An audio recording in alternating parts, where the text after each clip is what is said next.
तर आज कार्तिकी एकादशी निमित्त पंढरपुरात भाविकांचा मोठा उत्साह पाहायला मिळतोय।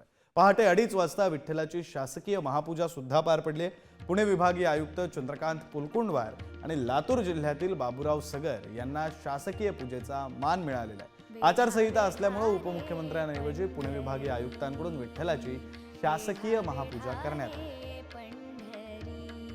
कार्तिक एकादशी निमित्त आज पंढरपूरच्या विठ्ठल रुक्मिणी गाभाऱ्यामध्ये आकर्षक अशा फुलांची सजावट केली आहे। आपण एकंदरीत बघितलं विठ्ठलाचा गाभारा असेल, सोळखांबे असेल, चारखांबे असेल, असं विविध रंगाच्या विविध फुलांच्या रंगांनी सजावट केली आहे। गुलाब असेल, अस्टर असेल, सेवंती असेल, हिरव्या पाना फुलांची अशी सजावट आकर्षक अशी सजावट केली आहे। खरं तर आज शासकीय महापूजा विठ्ठलाच्या शासकीय जी महापूजा असते खरं तर उपमुख्यमंत्र्यांच्या हस्ते होत असते, परंतु आचारसंहिता असल्यामुळे विठ्ठलाची शासकीय महापूजा ही पुणे विभागीय आयुक्त पुलकुंडवार यांच्या हस्ते सपत्नीक संपन्न झालेले। एकंदरीत आपण पाहिलं तर आज विठ्ठलाचे दर्शनासाठी लाखो भाविक पंढरपूरमध्ये दाखल झालेले आहेत।